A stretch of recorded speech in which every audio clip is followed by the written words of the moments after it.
Welcome to the first ever episode of Recent Game Pickups or Showcase, or I haven't come up with a good title for this yet. Anyways, the whole point of this series is we're going to be looking at games that I recently picked up and giving like a first glance, a first look at them. These are all games that I have played, but none of them were very much. They're all things that I recently picked up. And it's like my first impressions, that's the word I was looking for.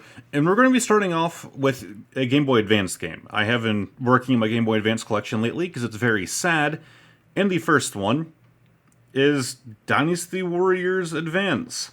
I don't know about you guys. I didn't know that this existed. So the second that I saw Dynasty Warriors Advance was a thing, I picked this up. It was only a couple bucks. And the gameplay itself is actually very different than what you might expect. I was thinking like, it'd be like a top-down fighter, which it is, but it's also still a strategy game. So you have a lot less characters in this game. I don't remember exactly how many. It's very few compared to what Dynasty Warriors is normally capable of, but you can't really do that on the Game Boy Advance. So each fight kind of starts off on this like world map, and you have these different points that you can travel between. When two characters of enemy teams meet up on the same point, a fight commences. If you can manage to win the fight, then essentially that unit is wiped out and you take that space. So you're still fighting for map control. You still have points to defend like you do in Dynasty Warriors. You still have objectives to complete, but all of them are completed with these like mini battles. Of course, only having a couple buttons on the Game Boy Advance makes the fights pretty samey and very simple, but the actual combat of Dynasty Warriors wasn't really the main focus anyways. And I am doing these games in this random order. Next up, we have Pillars of the Earth. Now this, along with another two games we're going to be talking about, weren't that recent for me. I got them a few months ago, but I simply never played them. I'm not going to be doing that often. This is just a one-time thing. I'm going to try and do them as the most recent games, but these were fairly recent. I actually just started this one the other day. You can see it was $5. GameStop was actually doing a sale at the time, and I got it for a lot less, along with a few other games. This thing is a lot more impressive than I thought it would be. Ken Follett's The Pillars of the Earth. I didn't realize, but seeing that logo, I should have picked this game up a while ago. So this game is obviously very story-focused. The art style is very unique, but I will say during the actual gameplay segments of the game, some of the effects and some of the movement, it seems to have like a very low FPS vibe going on. This isn't really much of a spoiler, but it is a little bit for the prologue, so if you want to skip it, feel free. But this is kind of like a Telltale game, so there's a chance that what happened to me won't happen to you. I think it might depend on your actions. But I don't know if this outcome was inevitable or not, but we were helping a lady give birth, and yeah, she died. But it's best to think of this game kind of like a weird mix between like point-and-click games and like a Detroit Become Human or like a Telltale game. It is very story-focused, and the art style is amazing. Like, I actually was getting engrossed in this game, but then I kind of hit a dry spot, and the story is definitely slow. It is a long-running, slow-moving game, at least from where I've gotten to so far. So I do recommend it. It's really beautiful and all that, but it's not quite there when it comes to pacing. Maybe it gets a lot better. So like I said, I've been getting into handhelds in general, but the Game Boy Advance has still been the one. We're going to do both of these games together, because I bought them together and they're very similar. Power Rangers and Ninja Turtles both had some really cool fighting games, and I figured Game Boy Advance, it's still Power Rangers. Maybe it still makes for a good fighting game. And these two are passable. So starting off with Power Rangers SPD, it is probably the most simple you could really get with a fighting game, with a brawling game. I keep saying fighting. They're brawling games. I think the controls to this game are way too simple, and while I don't mind easy games, this one is just a little too much when it comes to the easy end. I mean, if you're a fan of Power Rangers, which I'm personally not, I just kind of enjoy their games, you might enjoy it because it does seem to have a decent story going on. They have like full cutscenes, and you're actually changing back and forth between different Rangers as you go throughout the story. It's just, the gameplay itself, it leaves a lot to be desired. So going on to Ninja Storm, it's a vast improvement. Not only do the characters and stuff look so much better, you also have a choice as to who you want to play as. There are 3 different groups, one of which is the Green Ninja Ranger by himself, and that's actually who I mostly played as. It seems like they all have their own different story going on. I'm assuming there seems to be variation in there. But it has a lot more of these staples you'd expect from a brawler. You can actually, like, you know, do jump attacks, downwards attacks. You can crouch and attack. You have a lot more movement going on than in an SPD. It's also a lot harder. I still want to say that it's a hard game, but it's a lot more enjoyable. And I actually do plan on playing a lot more of these, but it's probably mostly going to be Ninja Storm. I'll probably still eventually go through and beat both of them, as right now I am on like a Game Boy campaign.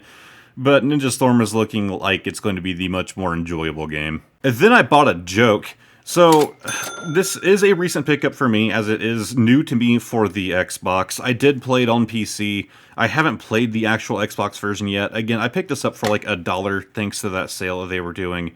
If you guys are fans of Mass Effect, then you likely already know about the failure that was Andromeda.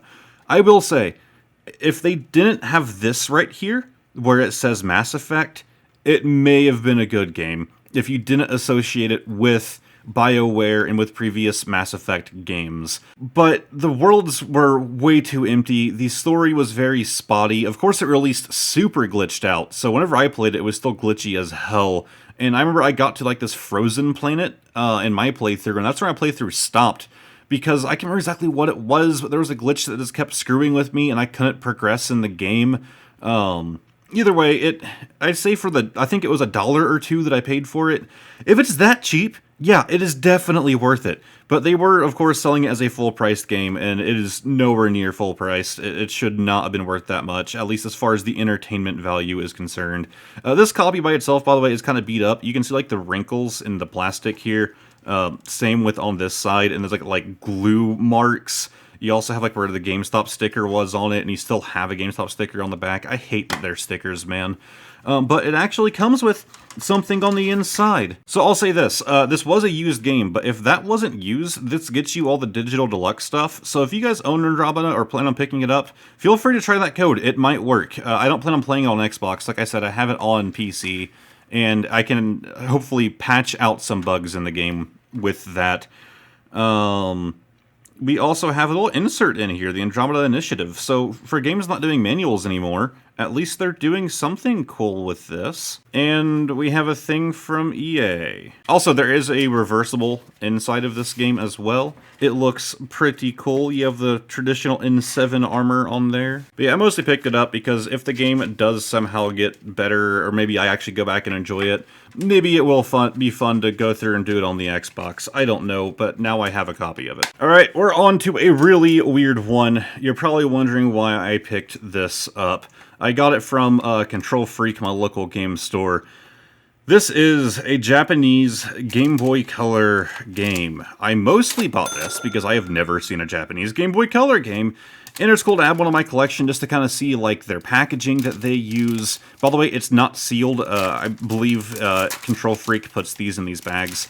It is in really good condition though. It's Backgammon. I attempted to play it, but I couldn't tell you if it's good or not. There is an actual story to this game, but as it's in Japanese, I couldn't tell you what's going on. There's also a tutorial, which would be nice if I spoke Japanese. But we do have the game cartridge here. It is a black cartridge, which I actually kind of enjoy. I actually played Backgammon as a kid. We actually owned a Backgammon set. Actually, I still might somewhere. But I don't remember how it's played, which kind of ruined it for me. But of course, this is back in the era where we still had manuals. So it has a Japanese manual and this thing. I think this is just like to register your game like they used to do back in the day. So yeah, that does mean that, yes, I wasted $10 to get Japanese Backgammon. Next up, continuing with our Game Boy Advance theme, we have Alex Rider Stormbreaker. I had never heard of this, but apparently it's a book series and there was a movie. Whenever I saw this in the store, all I saw was, hey, it's an in-box GBA game. I own like none of those. I have one and I have a Game Boy Color game. There is no manual, but it was only $5. I gotta say, it's an okay game. If you like Metal Gear Solid, you might enjoy this. Here is the cartridge itself, by the way. But it does feel kind of Metal Gear Solid-y. All the combat is, like, for you. You only punch and kick people. You don't actually get a gun. You don't use a gun. I couldn't tell you why, because the enemies, they do, and they have no problem with using them. But anyways, it is like a stealth game. You have to kind of close in on the enemies to be able to take them out. Later on in the game, you do get this device that you can use to like stun enemies, so that way you can close the distance between them easier. But it had a lot of stealth mechanics that feel just a little off. I mean, there's a part in this tutorial that kind of got me confused trying to sneak past these like 2 watchtowers, but there was no indication as to when you were supposed to cross between them. There was no changing lights or anything. I don't know if I had a glitch, but it was just a pain. But yeah, I would say if you're a fan of Metal Gear Solid, you could look into buying this if you get it at a good price. I mean, $5 to get it in box is definitely good enough for me. I have no idea what it's actually worth, but you guys will. We got 2 more games to go, and I basically saved my favorite for last. Although I do like Dynasty Warriors, that is actually a lot of fun. We are going to be talking about Recore. I slept on this game, and I regret it. Now, this is another Xbox One game. I'm sorry I'm not doing PS4 or PS5. I don't own one. Good God, this game is fun.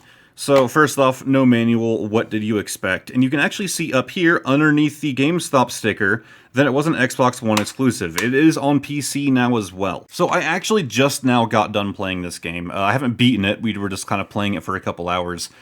And when I first went into it, I thought it was going to be like a puzzle game with some combat on the side. That's kind of how it was pitched to me, at least how I observed it back in the day when they were first showing trailers for it. It's more of the opposite. It's a combat game with some puzzles on the side, and not even like much so far. The combat is super interesting. The game starts you off with this dog companion, God, I forget his name, Mac. His name is Mac. Mac does help you in combat. He is actually a lot more useful than you might imagine, and throughout the game, you can actually get new cores to not only upgrade his base stats, but you can actually build new things by collecting blueprints to replace parts of his body, his head, his legs, his core.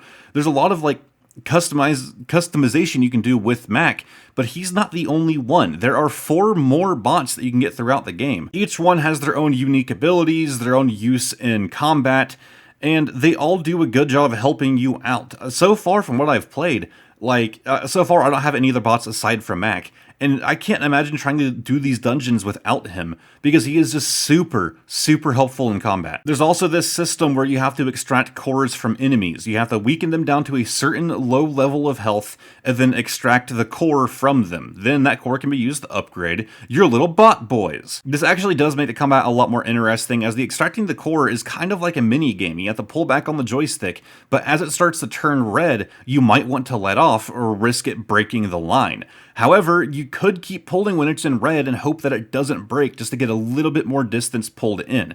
You do want to do it quickly, that is very emphasized, because while you're extracting someone's core, the game doesn't pause and wait for you. You're going to have other enemies that are going to try and come and fuck you. If an enemy hits you while you're extracting a core, it will knock you out of it and you'll have to try it again, which has led me a few times to say, screw it, I'm just not going to get all the cores from these guys, and just straight up kill a few of them. That way I can extract the cores from the remaining 1 or 2 enemies a lot easier. I just want to say, like, if you have an Xbox or a PC, don't sleep on this game. I mean, this was like, I think it was a launch title for the Xbox One, and I had heard about it and it always looked cool, and I just never played it. I never bothered to, and I've actually, like I said, I bought this game a few months ago, and I'm only just now playing it for the first time today. Literally right before I hopped down to play this video, I got done playing it. And like, I'm addicted. When this video's done, I'm going back out there, kicking Anna off of the Fire Stick, and continuing playing Recore. And our last game, I was super happy to pick up. We have Theatrhythm Curtain Call. I bought this for $20, and this is like the special edition of Theatrhythm. They added a lot of stuff to it. This is for the 3DS. And you can see, music CD included. So, if we pull this thing out of here, easier said than done apparently, we have the game itself. Now, if I open this thing up, oh no, where's the game? Yeah, like I said, I'm still actively playing this. I've been playing so much Theatrhythm. It is still sitting here in my 3DS on my computer desk because I've been playing it. This, like, I'll sit at my computer, I'll edit a video or whatever, and I want to take a break, so I'll pull up a YouTube video and complete a few songs on here at the same time. So this game was a bit more than just complete in box. We do have the manual in here, we have the Square Enix thing and the Nintendo Club that they don't do anymore. But like I said, the front of this box says that it comes with the music CD. It did more than just that. It came sealed. I bought this used, but the soundtrack is sealed. Now understand, this game is ridiculously huge. According to the back of the box, there are 221 songs and 60 characters to collect. That's very important as well. But yeah, it came with a sealed CD of just select songs. I believe, yeah, it's 5 songs, so not that many. So as for the gameplay itself, you can play with the buttons or with the stylus. I personally prefer the stylus. It feels a bit more like Osu if you've played that. There are also 2 different versions of gameplay. You have one where you're actually running through a dungeon and fighting enemies by going with the beat of the music. If you take too many hits, you're dead. Then you have more of an adventure-like game mode, where you're actually playing as a single character. Even though you have a party of 4, you're playing as your front-running character. They can die a lot easier in this mode, but when they do, it swaps them out for your secondary character. Altogether, the game is a lot of fun. You have a lot of songs to unlock. It doesn't begin you with all of them, but it seems like the characters that you choose, you get to choose from 4 characters to start off the game with. And then the rest of them, even of the other starter characters, are locked off until you unlock them later in the game.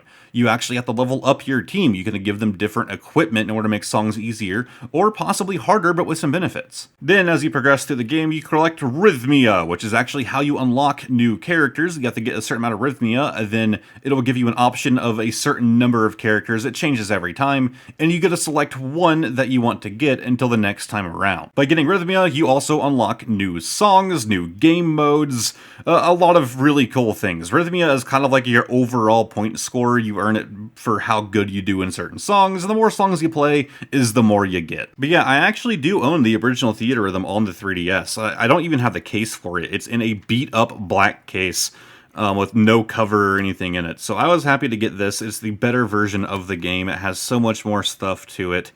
Yeah, like I said, it is literally an RPG. So, this was the first episode of my collection, recent pickup video, whatever you want to call it. I don't know how often I'll be doing these. It's until I have enough games that I think it would make for an interesting video that I've picked up recently. I really would like to know, have what you've seen here today made you interested in any of these games?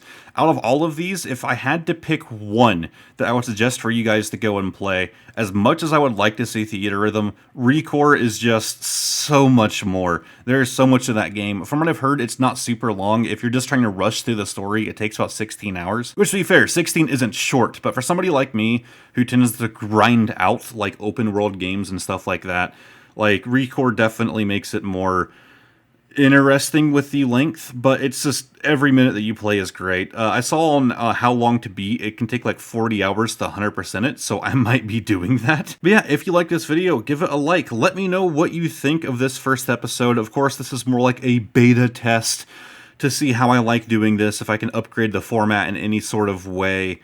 And yeah, I really do hope you guys enjoyed it. Goodbye for now.